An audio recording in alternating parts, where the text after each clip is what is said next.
तो आज की जो हमारी ये क्लास है यूजीसी नेट पर आधारित। और सिलेबस आप देख रहे हैं समाज कार्य का ये सिलेबस है। और सब्जेक्ट कोड है आपका 10। इसके अंतर्गत अगर मैं बात करता हूँ तो समाज कार्य का एक टॉपिक, परिभाषा, विषय क्षेत्र, सिद्धांत, प्रकृति, लक्ष्य, प्रक्रिया का टॉपिक कंप्लीट हो चुका है। ऐतिहासिक विकास भी कंप्लीट हो चुका है और सामाजिक सुधार और व्यवसाय समाज कार्य भी कंप्लीट हो चुका है।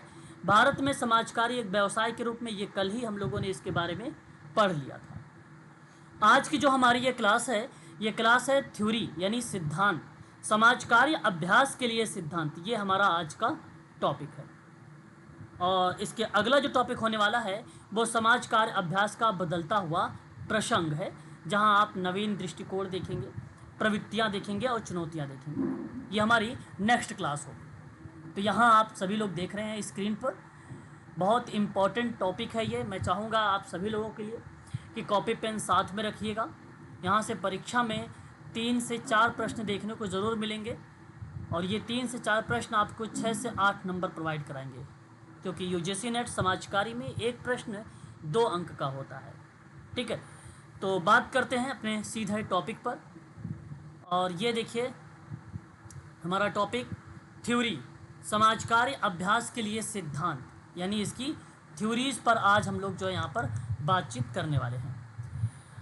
अब इसको बेसिकली समाज कार्य अभ्यास के सिद्धांत को 3 भागों में डिवाइड किया गया। अभी आप देखिएगा और ध्यानपूर्वक इसको सुनिए। ठीक है, तो यहाँ लिखा हुआ है कि समाज कार्य अभ्यास के लिए, ठीक है, समाज कार्य अभ्यास के लिए सिद्धांत यानी थ्योरी, ठीक है, वे बौद्धिक ढांचे हैं जो समाज कार्यकर्ताओं को क्लाइंट की समस्या को समझने, हस्तक्षेप की योजना बनाने, परिणामों का मूल्यांकन करने और मार्गदर्शन देने में काफ़ी मददगार साबित होता है। तो सामाजिक कार्यकर्ता जब सेवार्थी के पास कोई प्रॉब्लम होती है, उस प्रॉब्लम को समझने के लिए या उस प्रॉब्लम को सॉर्ट आउट करने के लिए या उसका रेमेडीज़ या उपचार करने के लिए या उसका हस्तक्षेप करने के लिए या उनके परिणामों का मूल्यांकन करने के लिए, यहाँ तक कि काउंसलिंग के लिए, हम समाज कार्य अभ्यास के सिद्धांत को लागू करते हैं। बेसिकली समाज कार्य अभ्यास के जो सिद्धांत हैं वो 3 श्रेणियों में डिवाइड किए गए हैं। ठीक है, थोड़ा सा होल्ड रखना है। यहाँ देखिएगा तो ये 3 प्रमुख श्रेणियों में डिवाइड किया गया। ठीक है, अब देखिए 3 श्रेणियाँ कौन कौन सी हैं, समझना है बात को आपको। सूक्ष्म स्तर, मध्यम स्तर और व्यापक स्तर। माइक्रो लेवल का सिद्धांत होता है ये सूक्ष्म वाला, और मध्यम स्तर का जो लेवल होता है उसको मीजो सिस्टम या मीजो लेवल कहा जाता है, और व्यापक को मैक्रो लेवल का सिद्धांत कहा जाता है।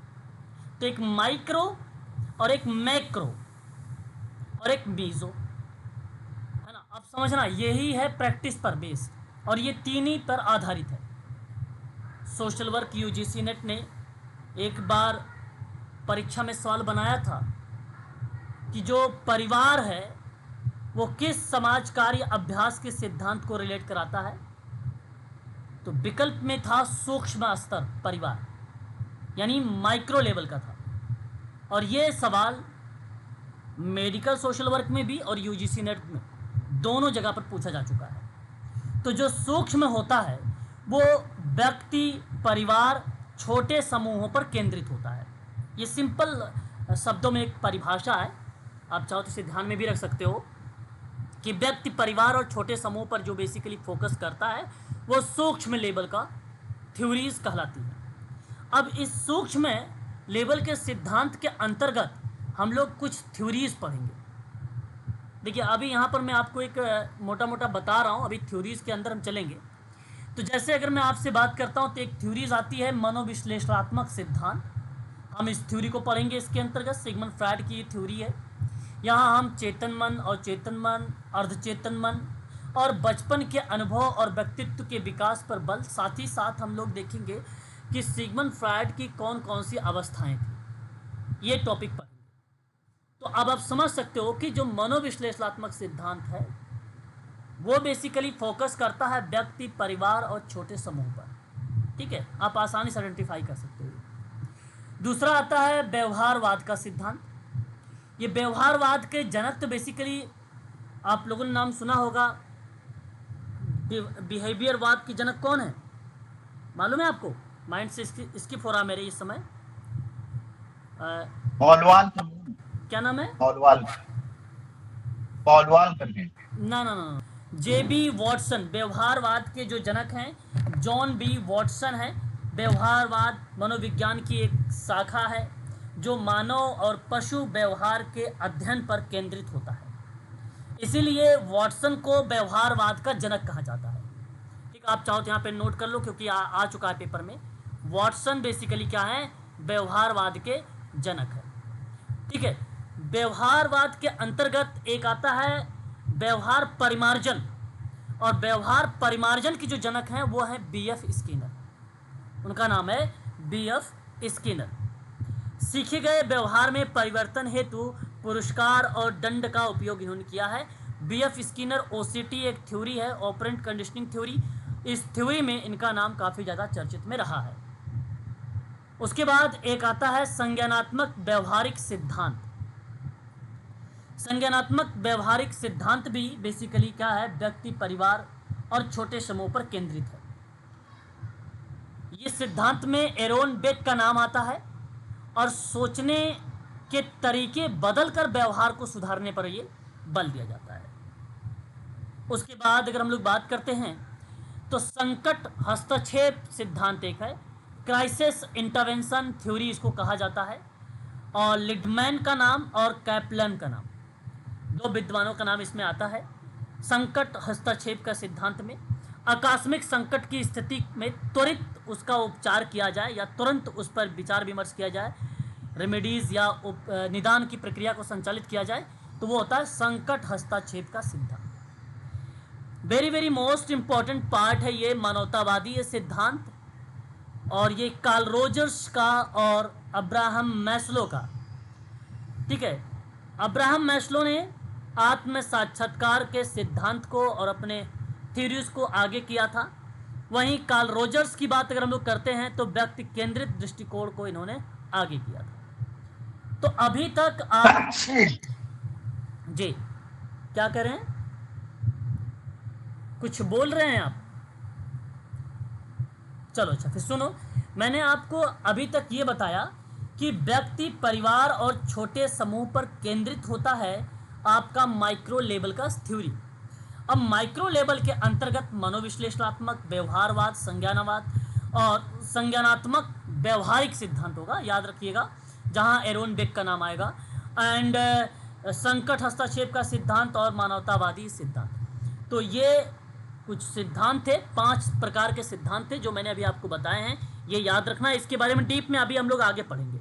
डीप में आगे बात करता हूँ मीजो लेवल का सिद्धांत। मीजो लेवल के सिद्धांत में यहाँ छोटा समूह नहीं होगा, ये बड़ा समूह होगा यहाँ पर, और साथ ही साथ समुदाय और संगठन पर केंद्रित होता है। ये मध्यम लेवल का होता है, ये समझो आप लोग यहाँ पर। और इसमें समूह गतिकी का एक सिद्धांत है, ग्रुप डायनेमिक थ्योरी है ये कर्ट लेविन के द्वारा दी गई है। समूह में भूमिकाएं, नेतृत्व और परस्पर संबंध पर ये बेसिकली विशेष बल दिया जाता है ग्रुप डायनेमिक थ्योरी में। कार्यात्मक सिद्धांत वेरी वेरी मोस्ट इंपॉर्टेंट, और इस सिद्धांत में अगर नाम आता है तो आप लोगों ने सुना भी होगा, ऑटो रैंक इसके जनक हैं, जस्टिस क्राफ्ट का भी रोल कहीं ना कहीं देखने को मिला है इसमें। तो फंक्शनल थ्योरीज या कार्यात्मक सिद्धांत जो सामाजिक संस्थानों का कार्य समाज में संतुलन बनाए रखने के लिए किया जाता है, और उस थ्योरी को बेसिकली लगाया जाता है। तो कोई जब बड़ा ग्रुप हो या कोई समुदाय हो, कोई संगठन हो, तो वहाँ पर इस थ्योरी को फॉलो किया जाता है। व्यक्ति के साथ आप नहीं कर सकते ये थ्योरी, ये बात ध्यान रखिएगा आप सभी लोग। उसके बाद आता है रोल थ्योरी यानी भूमिका का सिद्धांत। भूमिका का सिद्धांत व्यक्ति की सामाजिक भूमिकाओं और उनसे जुड़ी उपेक्षाओं पर विशेष बल दिया जाता है। बेसिकली जो उनके साथ वर्तमान में जो चुनौतियां हैं, जो समस्याएं हैं, जो जवाबदेह है, उन सभी प्रक्रियाओं को यहाँ पर ध्यान में रखा जाता है रोल थ्योरीज में, है ना। इन पर भी हम लोग अभी आगे डीप में चर्चा करेंगे। ठीक है, तो अगर आपसे परीक्षा में सवाल पूछा गया कि निम्न में से बताइए मीजो लेवल के सिद्धांत में कौन सा नहीं है, कौन सा नहीं है, तो इन तीनों में से कोई एक दे देगा। बाकी आपका माइक्रो वाला जो अभी मैंने ऊपर पढ़ाया है, मनोविश्लेषणात्मक व्यवहारवाद, संज्ञानवाद और संकट हस्तक्षेप मानवतावादी सिद्धांत, उनमें से कोई भी एक दे देगा, 3 दे देगा और एक इसमें से एक ये दे देगा। ठीक है, तो याद रखिएगा इस तरीके के भी सवाल बन सकते हैं। अभी मैंने प्रश्न भी लिए हैं आपके इसी पीडीएफ में, आप नीचे देखेंगे। उसके बाद आता है व्यापक लेवल का स्तर, ये माइक्रो लेवल का है। माइक्रो लेवल का सिद्धांत में ये समाज, नीतियों और संरचनाओं पर केंद्रित होता है। ठीक है, ये समाज, नीति, स्ट्रक्चर इत्यादि पर विशेष बल दिया जाता है इस थ्योरी में। जैसे पहला था व्यक्ति, परिवार और छोटे समूह, दूसरा था बड़ा समूह, समुदाय, संगठन था। ठीक है, तीसरा आप देख रहे हो समाज, नीति और संरचना था। तो इसमें क्या आता है, सबसे पहले एक सिद्धांत आता है संघर्ष थ्योरी, जहाँ कार्ल मार्क्स महोदय का नाम देखने को मिलेगा आपको, जहाँ शक्ति और संसाधनों के असमान वितरण से उत्पन्न जो संघर्ष है इसके बारे में चर्चा मिलेगी। सामाजिक विनिमय का सिद्धांत वेरी वेरी मोस्ट इंपॉर्टेंट है ये। ठीक है, सम्मिलित करने वाले में ना तो एक सवाल बनेगा ही बनेगा कि विद्वान का नाम लिखेगा, थ्योरी का नाम लिखेगा, और आपको वहाँ पे सम्मिलित करना होगा। सम्मिलित का मतलब होता है मैचअप। मानव संबंध, लाभ और लागत के संतुलन पर बेसिकली क्या होगा, ये आधारित होगा। तो ये सामाजिक विनिमय का सिद्धांत होगा, सोशल एक्सचेंज थ्योरी होगी। इस बात को भी आप लोगों को ध्यान में रखना होगा। उसके बाद आता है सशक्तिकरण का सिद्धांत। सशक्तिकरण का सिद्धांत हाशिए पर पड़े कह सकते हैं, या वंचित वर्गों से या कमजोर वर्गों पर रहने वाले जो लोग हैं, जो समूह हैं, उन वर्गों पर या उन समूहों को अधिकार और संसाधन देगा, ये सशक्तिकरण का सिद्धांत कहलाता है। जैसे महिलाएं हो गई, वृद्ध हो गए, बालक हो गए, या पिछड़े वर्ग के लोग हो गए, या पिछड़ा समूह हो गया, इस तरीके की प्रक्रिया इस पर संचालित होगी, है ना, एम्पावरमेंट थ्योरी में। उसके बाद आता है सामाजिक न्याय का सिद्धांत, वेरी वेरी मोस्ट इंपॉर्टेंट ये सिद्धांत है। आप सभी लोग जॉन रॉल्स का नाम सुना होगा, देखने को मिलता है इनका नाम इस थ्योरी में। इन्होंने कहा है कि समान अवसर, अधिकार और संसाधनों का वितरण होगा, वो भी समान तरीके से, किसी के साथ भेदभाव नहीं होगा। उसके बाद एक आएगा system theory. System theory Ludwig von Bertalanffy का ये थ्योरी है। ये बेसिकली व्यक्ति और पर्यावरण या वातावरण के परस्पर संबंध को एक प्रणाली के रूप में देखता है ये थ्योरी, और एक सिस्टमैटिक ढंग से किसी क्रिया पर विशेषकर बल देता है। तो व्यक्ति और इन्वायरमेंट बड़ा इंपॉर्टेंट हो जाता है इस थ्योरी में। ठीक है, तो ये जो थ्योरी अभी आप लोग पढ़ रहे थे, मैंने अभी आपको बताया है, ये थ्योरी थी मैक्रो लेवल की, यानी व्यापक स्तर पे थी, जहां हम बात कर रहे थे आप लोगों से समाज में, नीतियों में और साथ ही साथ संरचनाओं पर विशेष बल दिया जाता है।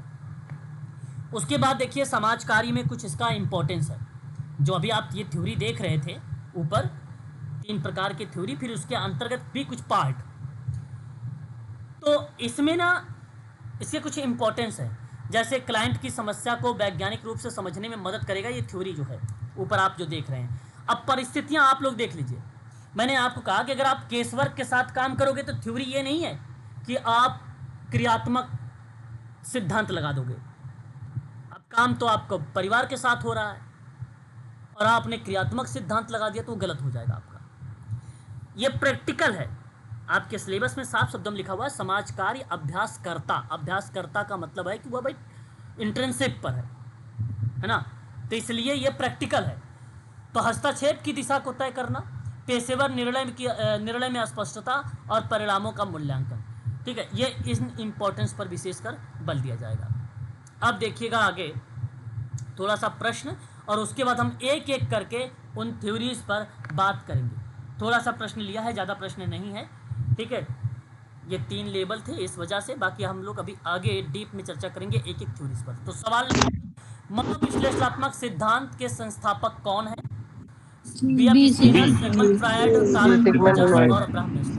बिल्कुल, यहाँ पे जवाब जो जाएगा मनोविश्लेषणात्मक सिद्धांत के जो जनक है या सिद्धांत जिसने दिया है वो सिगमंड फ्रायड है।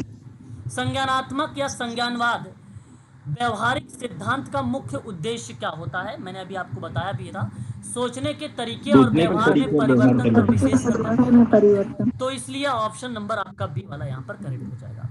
संकट हस्तक्षेप का सिद्धांत भी अभी मैंने आपको पढ़ाया है, और इसका विकास किसने किया है तो आपको अच्छे से मालूम होगा।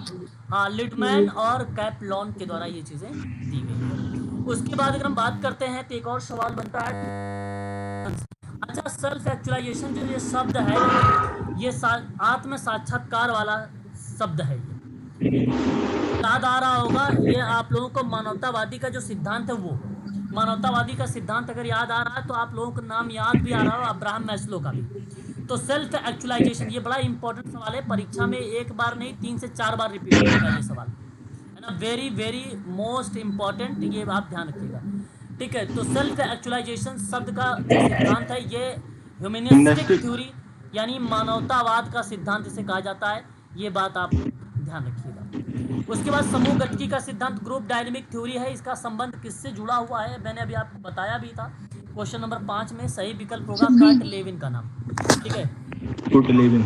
हाँ बिल्कुल, कर्ट लेविन या कुर्ट लेविन। संघर्ष का सिद्धांत कॉन्फ्लिक्ट थ्योरी होता है, किसने प्रस्तुत किया है, ये तो बड़ा आसान सवाल है, सब जानते कार्ल होंगे, मार्क्स। कार्ल मार्क्स है।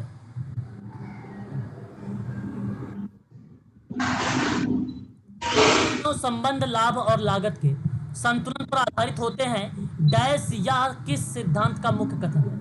मानव संबंध लाभ लागत के संतुलन पर आधारित होते हैं, ये सिद्धांत किस थ्योरीज का सभी कथन माना जाएगा। Social question number exchange social theory. Exchange.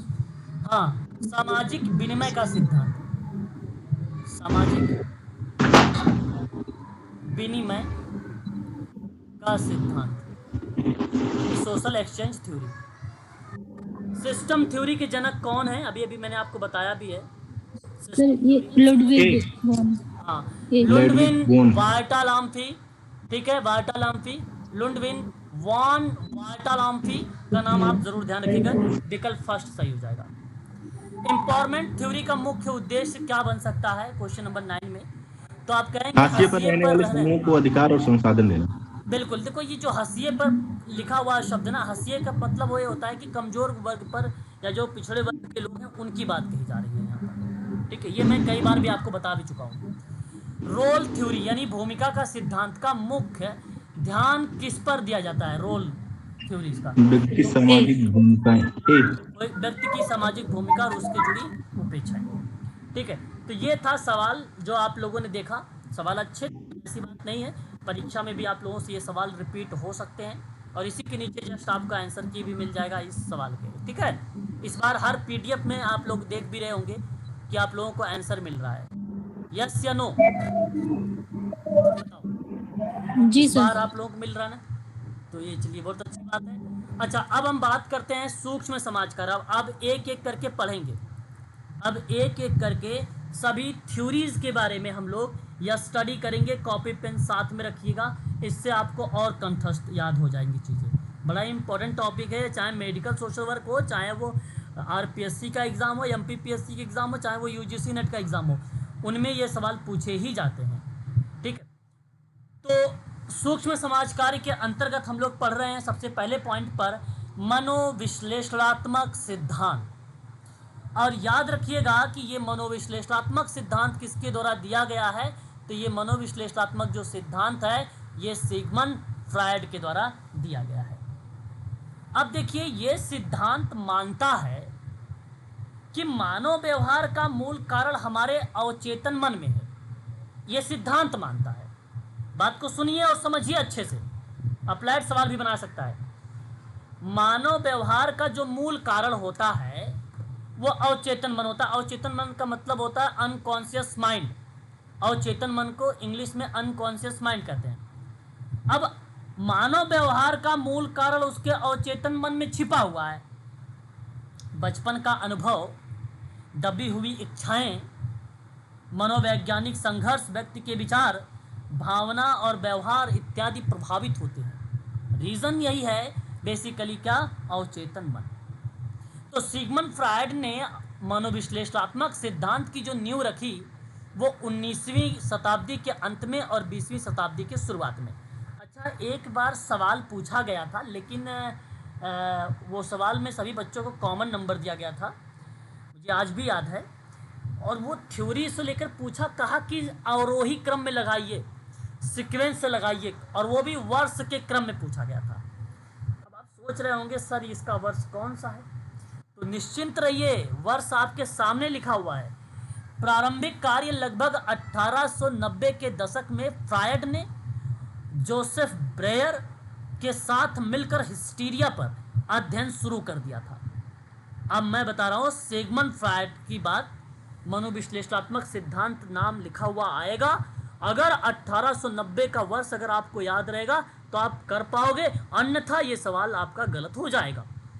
तो वर्ष के आधार पे भी चीज़ें देखते चलो।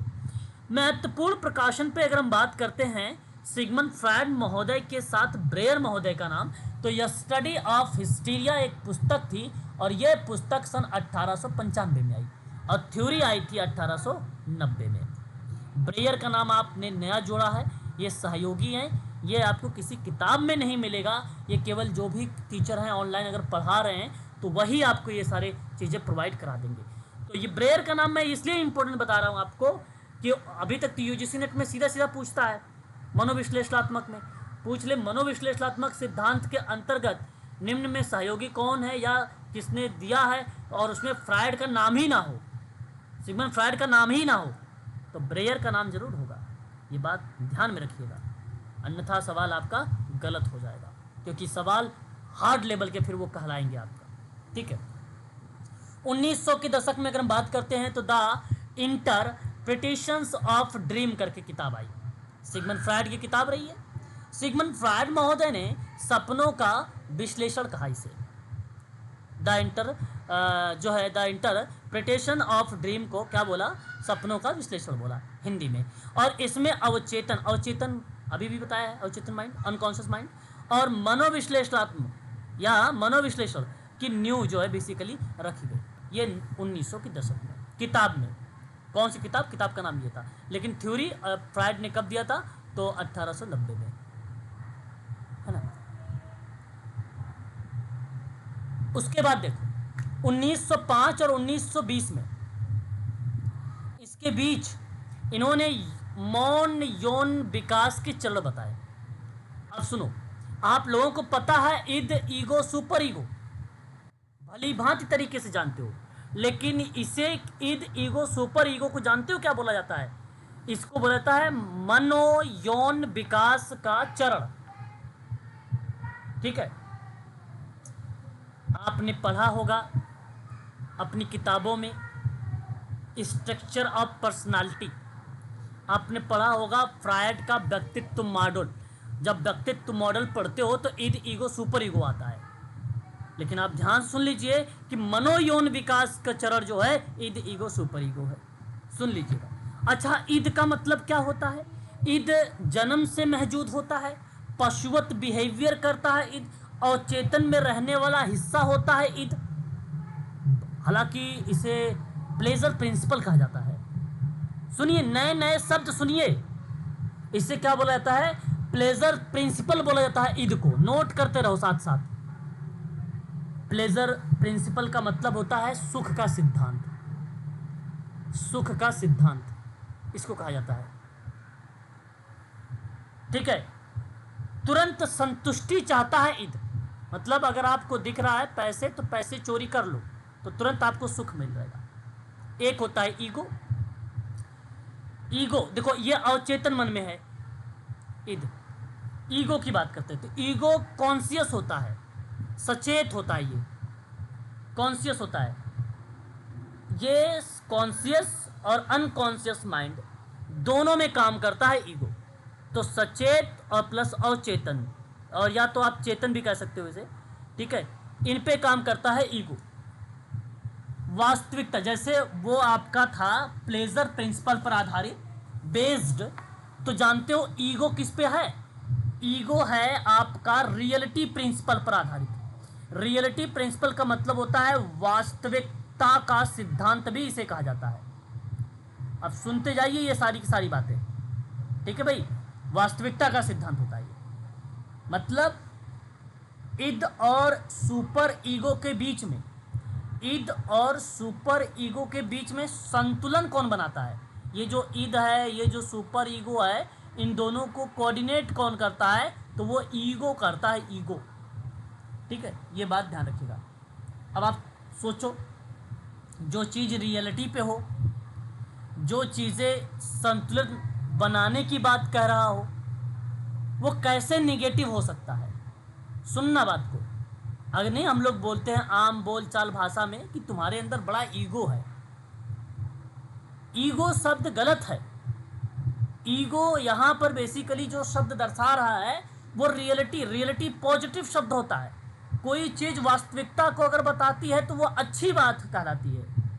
और किसी चीज़ को मतलब देखो पशुवत बिहेवियर को क्या कर रहा है, कंट्रोल करने की कोशिश कर रहा है ईगो, और साथ ही साथ सुपर ईगो को भी कंट्रोल कर रहा है। तो ये कैसे हो सकता है निगेटिव शब्द? कभी भी नहीं होगा निगेटिव। ईगो पॉजिटिव में आप लोग काउंट करना। अगर आपको कोई ईगो बोल रहा है कि आपके अंदर बड़ा ईगो है, ठीक है, तो आप उस बात को लेकर कंठस्थ रहना कि भाई ईगो तो पॉजिटिव शब्द है। या तो आप उसको यहाँ पे एक्सप्लेन भी कर देना कि हम तो रियलिटी पे रहते हैं, हम सत्यता पे रहते हैं, हम किसी प्रॉब्लम्स को सॉर्ट आउट करते हैं, ये हमारे अंदर का ईगो है। हम किसी प्रॉब्लम को क्या करते हैं, संतुलित करते हैं, उसे कंट्रोल करते हैं, संघर्ष को संतुलित करते हैं, दो प्रॉब्लम्स को बीच में हम क्या करते हैं, मध्यस्थता करते हैं। तो ये हमारे अंदर ईगो है, और ये ईगो आपका पॉजिटिव कहलाएगा, ना कि नेगेटिव कहलाएगा। ठीक है, वो मनोवृत्ति होती है, उसको एटीट्यूड बोल दीजिए आप। बड़ा ईगो है, बड़ा घमंड है, वो चीज़ें आप वहाँ पे बोल सकते हो, बट ईगो शब्द यूज़ करना पॉजिटिव में। इसलिए अब आप भी किसी को बोलो तो सोच समझ के ही बोलना ईगो शब्द। ठीक है, आगे मनोविश्लेषण सिद्धांत का उद्भव बेसिकली 1890 के दशक में हुआ। मैंने अभी बताया आपको 1900 में मैंने यही बताया कि भाई सिगमंड फ्रायड की किताब I the interpretations of the dream करके, सपनों का विश्लेषण, और इसी के साथ औपचारिक रूप से ये बेसिकली क्या हुआ, स्थापित हुआ। आशा करता हूं कि मनोयौन विकास के चरण आपको समझ में आ गए होंगे। सुपर ईगो रह गया था ना, सॉरी सुपर ईगो रह गया था, है ना? सुपर ईगो हो गया था कि रह गया था भाई? रह गया था। सुपर ईगो क्या है? सुपर ईगो नैतिकता, मूल्य और आदर्शों को प्रतिनिधित्व करता है। सुपर ईगो नैतिकता बताता है, वैल्यूज बताता है, आइडियोज या आप आदर्श शब्द कह सकते हो, उनको ये रिप्रेजेंट करता है। और सामाजिक नियम और क्या सही है क्या गलत है इसको आइडेंटिफाई करता है सुपर ईगो। इसी को बोलता है सुपर ईगो। ये चीज़ ध्यान रखिएगा। तो मनोयौन विकास के चरण में ये 3 शब्द आपको ध्यान रखना है। ये बात आप लोगों को पता होना चाहिए, ठीक है। और सिगमंड फ्रायड की 3 टेक्निक हैं, 3 नहीं 3-4 टेक्निक है। मैं आपको 4 टेक्निक बताऊंगा। आप अभी कॉपी पेन निकालो और नोट करो मेरे साथ। अभी लिखिए technique in psycho analytical theory या प्रैक्टिस, या आप लिख लीजिए कि मुख्य तकनीक। एक होगा फ्री एसोसिएशन, नोट कर लो, बहुत इंपॉर्टेंट शब्द बोल रहा हूं भाई। दिसंबर 2025 में ये सवाल आपको देखने को मिलेंगे, क्योंकि जून 2025 में ये सवाल नहीं आया था, तो ये तय है कि आएगा। फ्री एसोसिएशन, ड्रीम एनालिसिस और ट्रांसफरेंस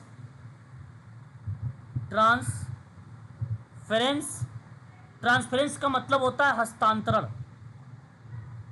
ठीक है। और फ्री एसोसिएशन का मतलब होता है स्वतः संघ या मुक्त संघ। ड्रीम एनालिसिस का मतलब होता है स्वप्न विश्लेषण, है ना, स्वप्न विश्लेषण। और एक चौथा लिख लीजिए इंटरप्रिटेशन।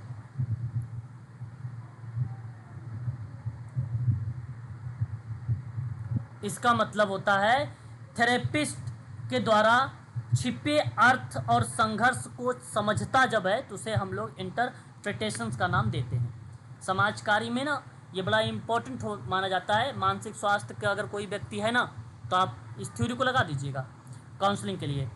ट्रॉमा में अगर कोई है या बच्चों की कोई प्रॉब्लम हो रही तो इस थ्योरी को आप लगा दीजिएगा, है ना। गहरे तरीके से अगर भावनात्मक संघर्ष का पता चल रहा है तो उस थ्योरी का भी आप लागू यहाँ पे कर सकते हैं। तो ये शब्द आप ध्यान रखिएगा।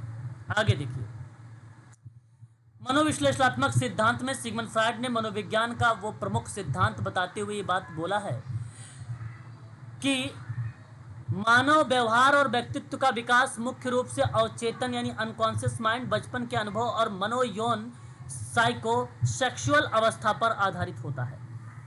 तो यहाँ पर भी देखो अवचेतन मन, देखो कुछ अवधारणाएं हैं आपके सामने और मैं चाहूँगा कि आप लोग ध्यान रखेंगे, ठीक है। अवचेतन मन, चेतन मन और अर्ध चेतन मन, ये शब्द आप जरूर ध्यान में रखेंगे।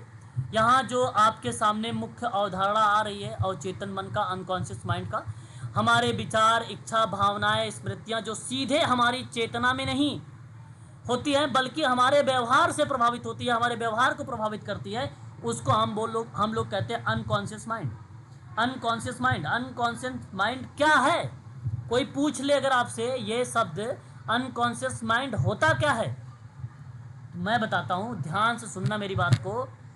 ये मन का सबसे गहरा स्तर है, मन का सबसे गहरा स्तर है जिसमें दबी हुई इच्छाएं, डर, आघात, बचपन के अनुभव रहते हैं। ये हमारी सोच और हमारे व्यवहार को बिना पता चले प्रभावित कर देता है अनकॉन्शियस माइंड। मैं एक उदाहरण देता हूं। बचपन का कोई डर, बचपन का कोई डर जो आज भी बिना वजह घबराहट पैदा कर देता है, वो कहलाता है या वो प्रक्रिया दर्शाती है अवचेतन मन को।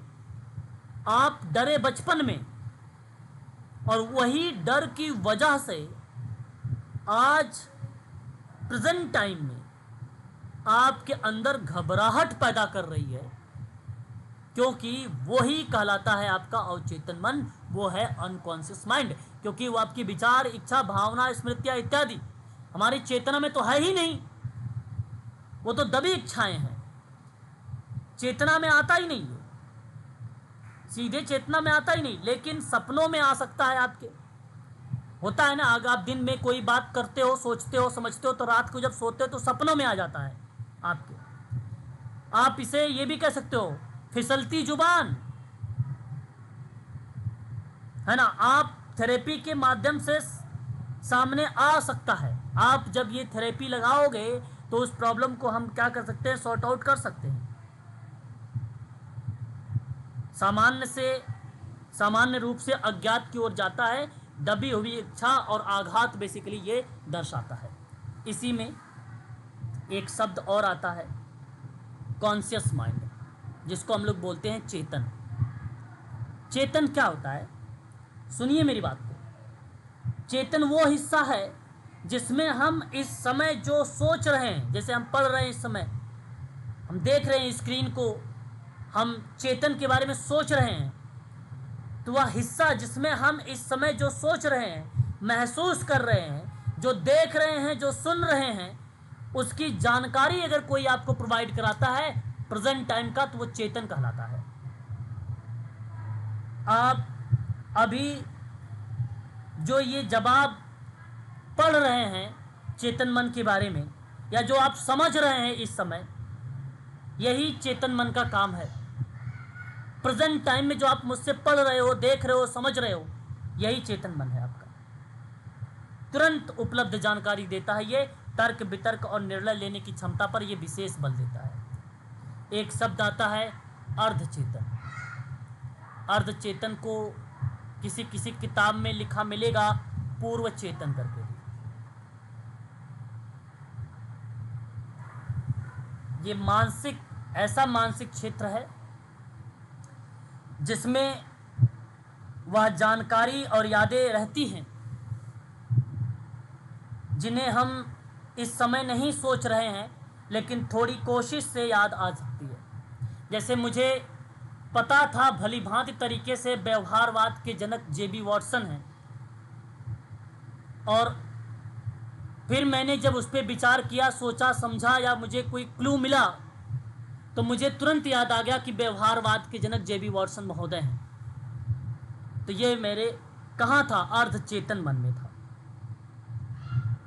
आप कोई चीज़ भूल रहे हैं या माइंड से स्किप कर रहे हैं, और जब आप थोड़ा सा विचार करते हैं, बल देते हैं, मस्तिष्क पर सोचने लगते हैं, तो उस जगह पर जब वो चीज़ें याद आ जाती हैं, तो वह प्रक्रिया आपकी क्या कहलाती है, अर्धचेतन या पूर्व चेतन कहलाती है। जैसे आपका बचपन का विद्यालय का नाम आप अभी नहीं सोच पा रहे हैं कि आपके बचपन में जहाँ पढ़े उस विद्यालय का क्या नाम है, लेकिन अगर आप थोड़ा सा उस पर विचार करते हैं, सोचते हैं, या मैं पूछता हूँ या किसी से क्लू मिलता है तो मुझे तुरंत वो बातें याद आ जाती है, तो इसका मतलब है कि वो होता है आपका अर्धचेतन या पूर्व चेतन। बात समझ में आई कि नहीं, बताओ, बोलो यार। जी सर। जी जी। अरे सर, वही चीज है, इस बात को आप जरूर ध्यान रखिएगा। ये वही सर अनकॉन्शियस माइंड में विड्रॉल भी आएगा एग्जांपल उसका, हाँ, एक अनकॉन्शियस माइंड में, नहीं जो अनकॉन्शियस, विड्रॉल में चले जाते हैं। नहीं अनकॉन्शियस माइंड में आपकी इच्छाएं दबी हुई हैं, इच्छाएं दबी हुई हैं, डरी हुई हैं। हमारी सोच, हमारी व्यवहार को बिना पता ही वो पता ही नहीं चलता, वो हमें प्रभावित कर देता है, वो होता है सर अनकॉन्शियस। कुछ लोग जो विड्रॉल में चले जाते हैं, जो नशा वगैरह करते हैं, तो सब उसी का एग्जांपल है ये। नशा में कैसे, कुछ मतलब थोड़ा सा लाइन बोलिए, और नशा में डी एडिक्शन सेंटर में जो एडमिट होते हैं तो वो आते हैं तो वो पहले वाली बातें करते हैं, वो मतलब प्रेजेंट में नहीं रहते हैं वो। हाँ, वो अनकॉन्शियस माइंड का पार्ट है, बिल्कुल। अगर आप ये करें, जैसे अब मान लो, जैसे कोई बच्चा या कोई व्यक्ति अल्कोहल ले रहा है या ड्रग्स ले रहा है, तो उस समय उसका माइंड का जो ब्लड सर्कुलेशन होता है वो तीव्र गति से हो जाता है, तो वो विभिन्न प्रकार की एक्टिविटीज करता है, उसके पैर बैलेंस नहीं बना पाते हैं, या उस समय वो कुछ अलग बिहेवियर आपके सामने प्रस्तुत करता है, तो आप ये बात कह सकते हो कि ये व्यक्ति के अंदर जो दबी भावनाएं थी पिछली, वो उभर के साथ सामने आ रही हैं, ये बात आप बोल सकते हो, बिल्कुल बिल्कुल। तो ये चीजें होंगी। चलिए आगे बढ़ते हैं। ईद, ईगो, सुपर ईगो, मैंने अभी अभी आपको बताया है, और ये चीजें देखो यहाँ पे लिखा भी है, जन्म में मौजूद होता है, आनंद का सिद्धांत और प्लेजर प्रिंसिपल्स कहा जाता है, और यहाँ पे लिखा हुआ देखो, रियलिटी प्रिंसिपल्स बोला जाता है, नैतिकता और सामाजिक नियमों पर प्रतिबंध होता है। क्या सही है क्या गलत है, ये सभी सुपर ईगो के अंतर्गत आता है।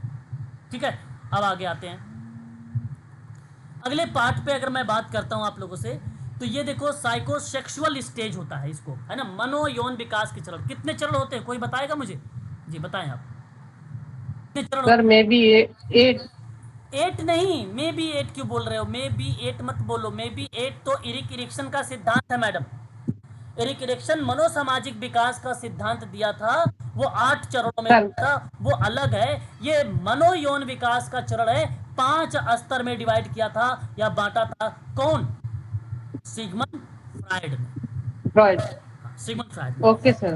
हाँ, तो अब यहाँ अगर मैं बात करता हूँ एक एक करके, तो मेरी बात को बड़े ध्यान से सुनना है आप लोगों को। केवल यहाँ पर सवाल आपको आरोही अवरोही क्रम में पूछ सकता है, आपसे पूछ सकता है कौन से फीचर्स इस स्टेज को दर्शा सकता है, वो भी आपको सवाल देखने को मिल सकता है। ओरल स्टेज पहला होता है, 0 से लेकर 1 वर्ष का होता है, और ये मुख से आनंद प्राप्त करता है, जैसे दूध पीना, चूसना, ठीक है, काटना, ये चीजें बेसिकली क्या कहलाती है? ओरल स्टेज कहलाती है।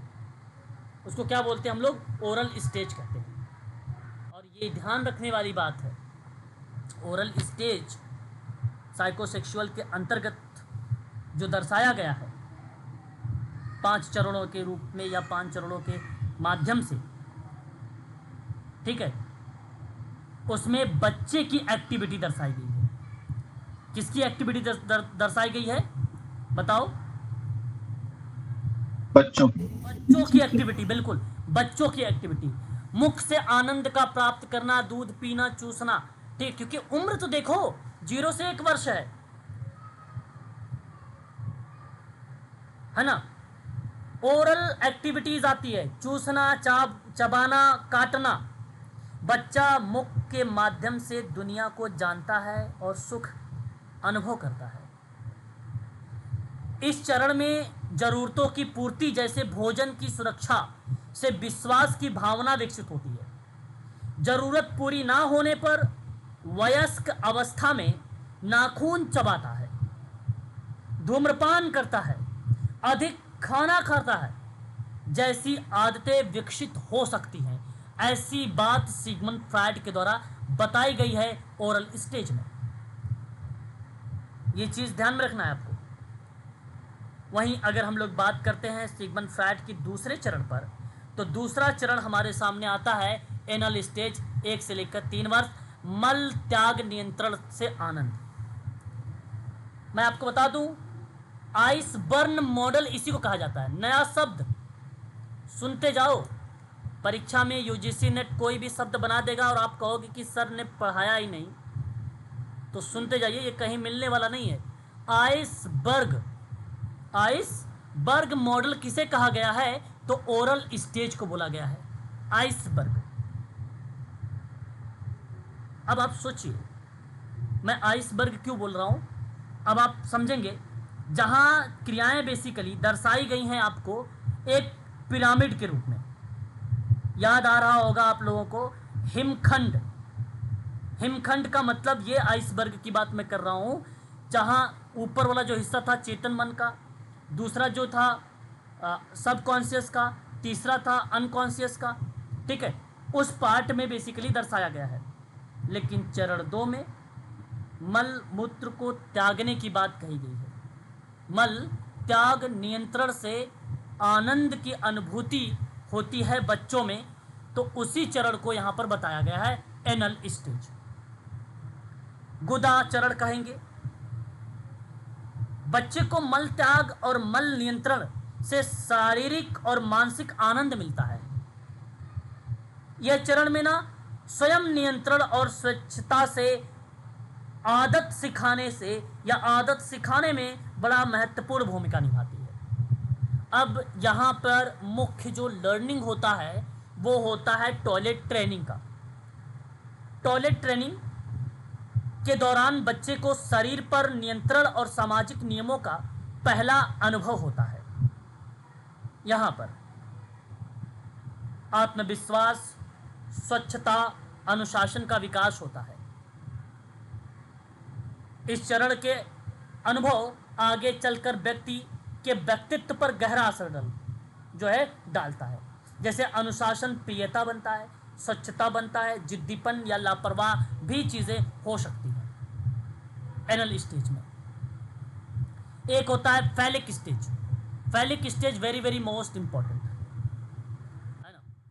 फैलिक स्टेज 3 से 6 वर्ष का होता है और यह यौन पहचान का विकास होता है। इसमें मैं बता दूं आपको, जननांग या आप कह लीजिए जेनिटल पर इसका एक अहम रोल होता है। अपने और विपरीत लिंग के शरीर के अंगों के प्रति जिज्ञासा और रुचि रखता है। अपने विपरीत लिंग मतलब मेल फीमेल, फीमेल मेल। और इसी चरण में 2 तरीके की ग्रंथियां पाई जाती हैं। एक ग्रंथि होती है ओडिपस और एक होती है इलेक्ट्रा। बहुत इंपॉर्टेंट है ये भी। ओडिपस कॉम्प्लेक्स क्या होता है? ओडिपस कॉम्प्लेक्स जो होता है लड़कों में पाया जाता है। अगर मैंने बॉयज बोल दिया है तो इसका मतलब है कि लड़कों में मां के प्रति आकर्षण और पिता के प्रति प्रतिस्पर्धा की भावना होती है बॉयज में, है ना। यूनानी कहानी है एक, अगर आप एस के मंगल की किताब पढ़ेंगे तो यूनानी कहानी आपको मिलेगी कि एक लड़के ने अपने मां के प्रति आकर्षण की वजह से अपने पिता की हत्या कर दिया था। ये यूनानी में आपको देखने को मिलेगा, अगर आप गूगल भी करोगे तो आपको इजीली मिल जाएगा। ठीक उसी प्रकार से एक इलेक्ट्रा कॉम्प्लेक्स होता है। म्यूट हो जाइए भाई। एक इलेक्ट्रा कॉम्प्लेक्स होता है और ये इलेक्ट्रा कॉम्प्लेक्स किसमें पाया जाता है? गर्ल्स में पाई जाती है। अब लड़कियों में पिता के प्रति आकर्षण और मां से प्रतिस्पर्धा की भावना होती है इसमें। ठीक वही बात अगर आप यूनानी स्टोरी पढ़ेंगे तो वहां पर भी आपको देखने को मिलेगा कि एक लड़की ने पिता के प्रति आकर्षण की वजह से अपनी मां की हत्या कर देती है। वहां स्टोरी में मिलेगा आपको। परंतु यहां पर अगर देखा जाए आयु को लेकर 3 से 6 वर्ष की आयु है। आगे अगर हम बात करते हैं लेटेंसी स्टेज। है ना। लेटेंसी स्टेज की आयु 6 से 12 वर्ष होती है। मैं आपको बता दूं, यौन रुचि में कमी, सामाजिक कौशल का विकास होता है इसमें। यौन इच्छाएं और भावनाएं सुप्त रहती हैं। ऊर्जा, यहां आपको एक शब्द और मिलेगा, जानते वो शब्द क्या मिलेगा? लिबिडो। क्या मिलेगा? लिबिडो। यौन इच्छाओं की पूर्ति दर्शाता है ये। यौन इच्छाएं और भावनाएं सुप्त रहती हैं। लिबिडो का ध्यान, जैसे मान लीजिए अगर हम बात करें तो एक ऊर्जा से भी लगा सकते हैं। लिबिडो का पार्ट हम ऊर्जा से भी लगा सकते हैं। ऊर्जा का ध्यान पढ़ाई, खेल, मित्र या दोस्ती, सामाजिक कौशल पर बेसिकली क्या करता है? ध्यान केंद्रित करता है। यहाँ सामाजिक नियम का पालन होता है, टीम वर्क, सहयोग होता है, और इसी चरण में सामाजिक और संज्ञानात्मक विकास के लिए आधार भी तैयार हुई होता है। फोकस सामाजिक कौशल पर होता है, खेल पर होता है, शिक्षा पर होता है। यहाँ पर फोकस लेटेंसी स्टेज में। और बात करते हैं जेनिटल स्टेज, किशोरावस्था प्लस या यौन परिपक्वता को दर्शाता है ये। 5वां चरण है ये। 12 वर्ष के बाद भी आप यहाँ पर लिख सकते हो, प्लस कर सकते हो। जननांग पर यह केंद्रित है। यौन इच्छाएं पुनः सक्रिय होती हैं, लेकिन अब यह परिपक्व रूप ले लेती हैं, मैच्योर हो जाता है ये सब स्टेज को, परिपक्व हो जाता है। आकर्षण केवल स्वयं तक सीमित ना रहकर विपरीत जेंडर या साथी की ओर भी होता है। भावनात्मक और यौन संबंधों में संतुलन भी बनाए रखने की बात करता है। यहाँ जिम्मेदार रिश्ते बनाने की क्षमता होती है। वर्क और प्रेम के बीच भी संतुलन बनाने की आवश्यकता होती है। नैतिक और सामाजिक मूल्यों का पालन भी होता है यहाँ पर। तो ये आपको ध्यान में रखना होगा इसके संदर्भ में। ये 5 स्टेजेस थे। उसके बाद समाज कार्य के कुछ महत्व हैं इसमें। आप कहाँ पर इसको फॉलो करोगे? क्लाइंट के व्यवहार को समझने के लिए बचपन के अनुभव, अवचेतन भावनाएं, संघर्ष को पहचानने में मदद करता है। काउंसलिंग और थेरेपी में क्लाइंट की गहरी भावनाओं और मानसिक समस्याओं के हल निकालता है। ये कौन सी थ्योरी बताओ? मानसिक समस्या, क्लाइंट के साथ, फिर बचपन का अनुभव, अवचेतन भावना, फिर संघर्ष को पहचानना, व्यवहार को समझना। कौन सी थ्योरी आपकी मदद करेगी?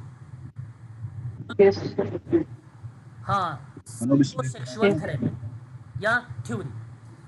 अब बात करते हैं हम लोग रक्षा तंत्र।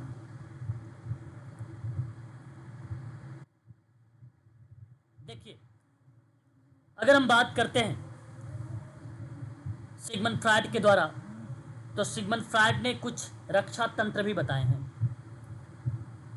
रक्षा तंत्र में एक आता है दमन। दमन बेसिकली इसका मतलब पूछा जा सकता है आपसे परीक्षा में भी। दर्दनाक विचार या स्मृति को अवचेतन में दबा देगा, वही दमन होता है। यह परिभाषा है एक लाइन में।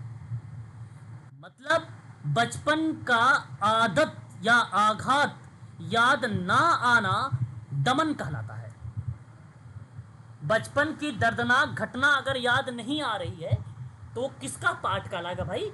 दमन का पार्ट कहलाएगा। परिभाषा पूछता है दमन के पार्ट में, तो आप देखो अवचेतन में, यादों को अवचेतन में दबा देना, ये भी बोल सकते हो। स्मृति का मतलब होता है याद, है ना। यादों को अवचेतन में दबा देना, या आप अप्रिय विचार कह लो। अप्रिय विचार मतलब दर्दनाक विचार बोल सकते हो। इसके कई, देखो मैं बता रहा हूं कि जो मैं यहाँ स्क्रीन पर लिखा हूं ये जरूरी नहीं है कि यही परीक्षा में आए। परीक्षा में दर्दनाक विचार की जगह अप्रिय विचार लिख सकता है। परीक्षा में स्मृति की जगह यादों शब्द भी लिख सकता है। याद, यादों, रिमेंबर शब्द भी यूज कर सकता है।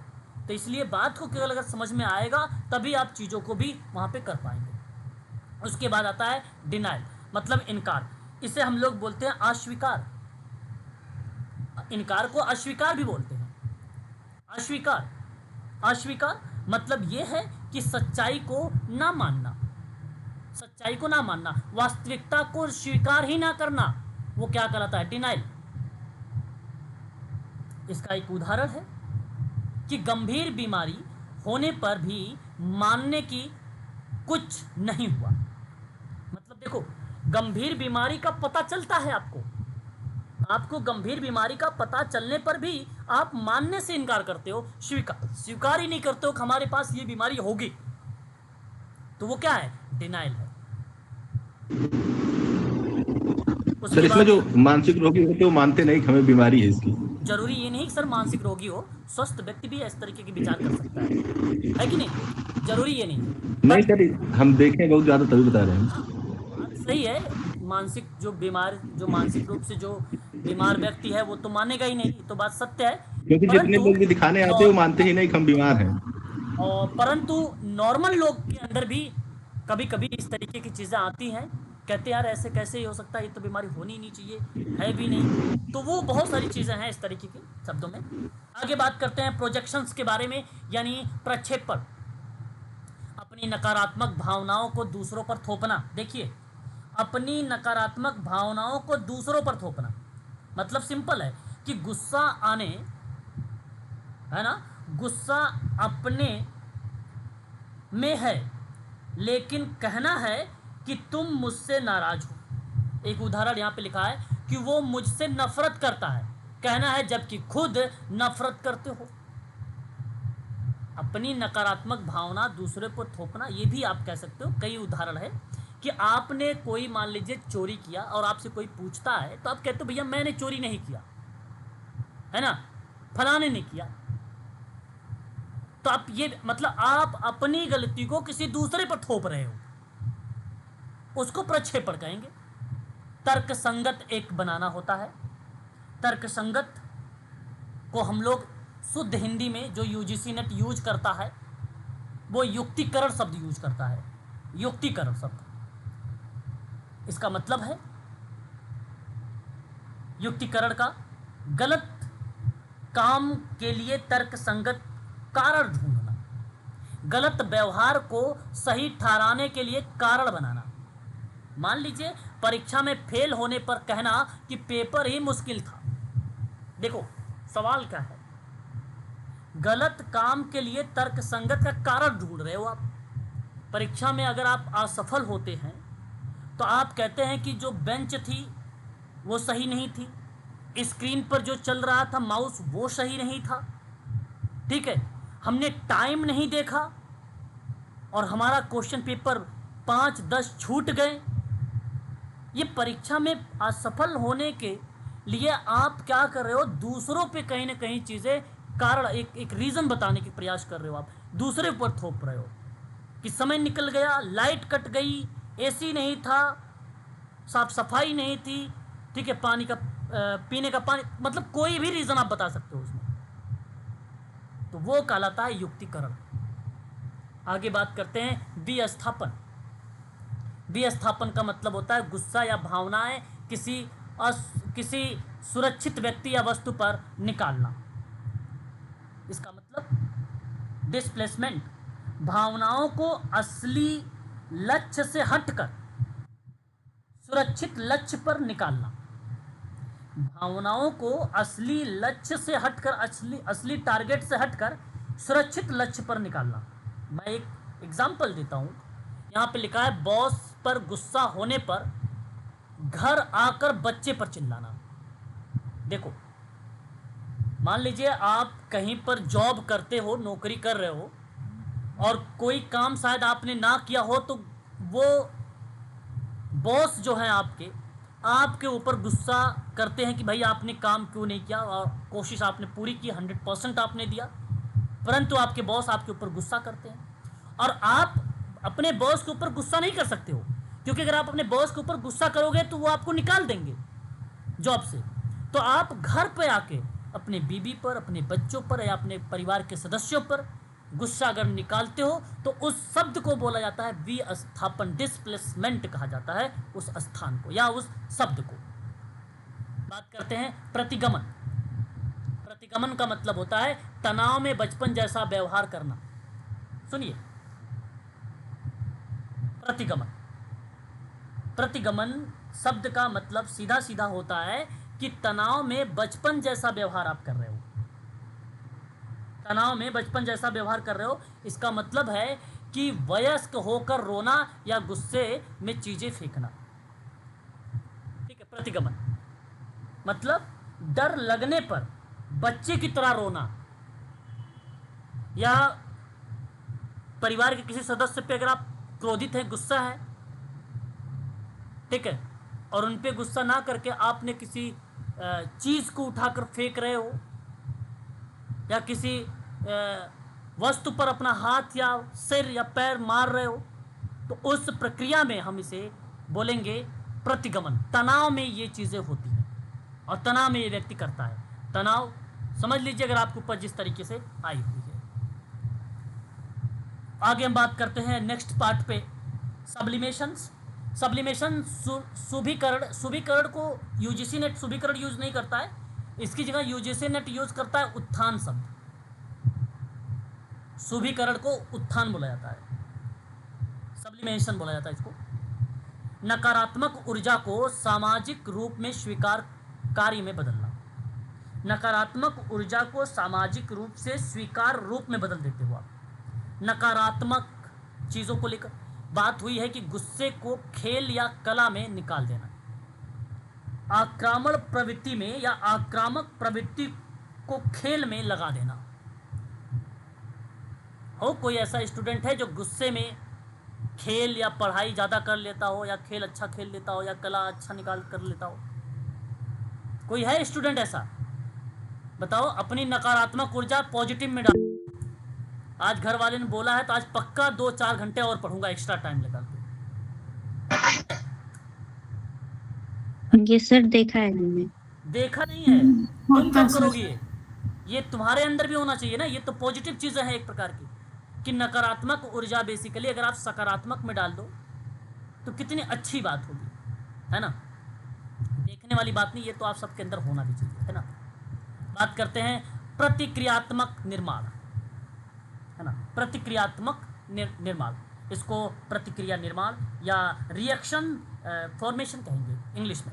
अपने असली भावों के विपरीत व्यवहार करना, मतलब अब देखो, असली भावनाओं के विपरीत अगर आप व्यवहार कर रहे हो, जैसे मैं एक एग्जांपल देता हूँ कि किसी से नफरत है लेकिन उसके सामने ज़्यादा मीठा व्यवहार करना। मतलब देखो, जिसे नापसंद करते हैं और उससे अत्यधिक प्यार का दिखावा करना। मतलब एक कहावत है ना, मन में क्या है, मन में छुरी बगल में क्या, वो कैसे बात बताओ, आता है किसी को माइंड में? ये कहावत भी मुख में राम बगल में हाँ, छुरी। मन में राम बगल में छुरी, तो ये वाली कहावत होगी। बिल्कुल सही बात है ना। मतलब देखो, आपको पसंद नहीं करता है लेकिन अत्यधिक क्या करता है, दिखावा करता है। अरे भाई इतना मीठा मीठा आपसे बोलेगा, आपको लगेगा कि यार ये तो बहुत स्नेह करता है हमसे, तो है ना। कोई बच्चा है इस तरीके के भावना वाला? होगा भी तो बताएगा भी नहीं, है ना। चलो ये मत करना। दूसरा है बौद्धिकीकरण। बौद्धिकीकरण का मतलब होता है इंटेलेक्चुअल, कह सकते हो आप इसे। इसका मतलब है कि भावनाओं को महसूस करने के बजाय, आवाज आ रही है, भावनाओं को महसूस करने के बजाय केवल तथ्यों पर ध्यान देता। मान लो भावनाओं को नज़रअंदाज करके केवल तर्क पर ध्यान दे रहा है। मान लीजिए बीमारी के दौरान इलाज के आंकड़ों पर ध्यान दे रहा है, भावनाएं छिपा रहा है अपनी, ऐसी बात कर रहा है। सिंपल उदाहरण समझिए, किसी की मौत पर भावनाएं छिपाकर मेडिकल डिटेल्स पर बात कर रहा है ना।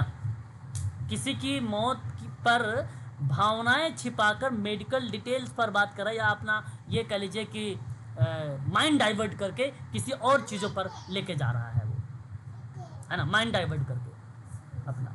और एक लास्ट पार्ट है पहचान, आइडेंटिफिकेशंस। इसका मतलब है सिंपल कि किसी दूसरे व्यक्ति के गुण अपनाना, पहचान, है ना, पहचान, किसी दूसरे व्यक्ति के गुण को अपनाना, या कह लीजिए तनाव से बचने के लिए किसी दूसरे व्यक्ति की विशेषता को अपना लेना। तनाव से बचने के लिए किसी दूसरे व्यक्ति की विशेषता को अपना लेना। जब आपके पास तनाव आए, टेंशन में आए, तो आप मोटिवेशनल बन जाया करो। अब आप देख लो मोटिवेशनल बहुत सारे हैं, संदीप महेश्वरी भी हैं, विकास दिव्य कीर्ति भी हैं, खान सर भी हैं, आप उनके जैसा व्यवहार करने लगो।